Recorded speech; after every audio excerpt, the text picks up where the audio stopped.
first left me, I didn't know what to say. I never been on my own that way. Just sat by myself. We've all heard and probably experienced or broke a New Year's resolution or two in our day. So how can you make sure your resolutions last longer than a week or so? Well, how about breaking them into steps? Dr. Nicole Cutts is a licensed clinical psychologist and a success coach. We brought her in. She has some tips to make sure you're able to achieve all your goals. We've been talking about this all week. And you know, no matter if people say, I don't want to make a resolution, I do, it's always in the back of their head, like new year, new me, right? Yeah. Right. So you say take it in small steps. I say take it in small steps, and it really shouldn't be a once a year thing to begin with. I'm a success coach, so I deal with people achieving their goals. So the first step is to know what your overall vision of success is for your life. So it's not really just about discrete goals, but it's about knowing what your overall vision of success is for your life. So instead of having this broad goal, it's kind of like clarifying it. Well, the first thing is to clarify what is your overall vision of success. And then from that, you pull your discrete goals. So, you know, like let's say for your career, you decide I want to have my own business, you know, I'm an entrepreneur, I'm going to be making X amount of dollars, whatever the overall vision is. And then from that, I suggest that you pull out discrete goals. So let's say if it's to open your own business, the first thing you want to look at is, you know, where your finances, finding the location, different things like that. So you actually break it down into those goals. Okay, kind of the how-to within the goals. Right. But the first thing is to start with that overall vision. Then next you say, deal with these goals. Right. Then you pull the goals out of that. Are you just pull out a notepad and make a list, or what do you think? Well, the first thing I suggest for people to do is to write down their whole ideal vision, and then from that, you know, you can even go through and circle. Like, okay, so here are discrete goals. Open the business, you know, find the location, do the research, those are the goals. And then you take those goals and you put them on a timeline so that it's not just some big, you know, nebulous thing like, oh, I'm just going to achieve this at some point. But you really need to put it on a clear timeline. And I think that's what's hard for people because it seems so big and daunting, and to think, how am I going to get this done, and how am I going to ever get over this obstacle? But at the same time, what you're saying seems very simple, but yet people can't get it done. Well, it takes some organization, and that's why I suggest starting with your overall vision. Like, what are you really passionate about? Because that passion is what's going to carry through when things become daunting.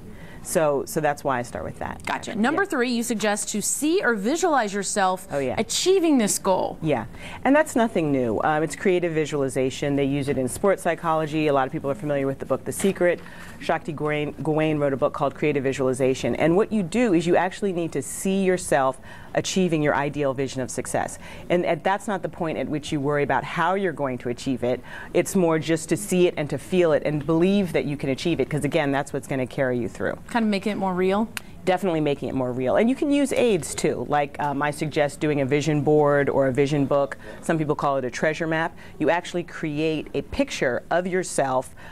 You use a picture of yourself within this context of this ideal vision. So again, you know, because I focus a lot on work, you know, put a picture of your business, get magazines, cut out pictures of a beautiful location, put yourself in there, use bright colors.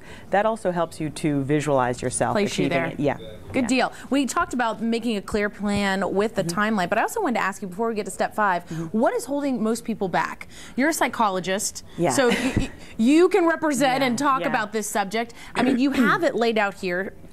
6 steps, breaking it into smaller steps for people, but it's more than that, right? Oh yeah, I mean, of course it's more than that. What we want, what we intend, we don't always approach in the way that we feel we should if we are passionate about it.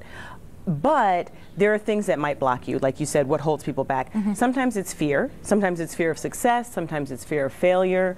Sometimes there are real obstacles, you know, but that's also when it's really important to break things down. And when I say real obstacles, things like time, money, those kind of constraints.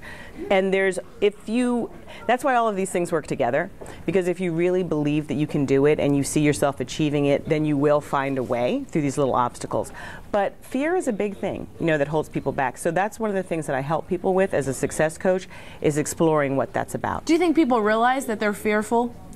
Some do, and some don't. You know, sometimes there's a conflict going on. You know, I want this, but it doesn't fit with maybe what's expected of you. That's another thing that might hold people back, is that it's really stepping outside the box. For a lot of people, it's a fear of taking up their power.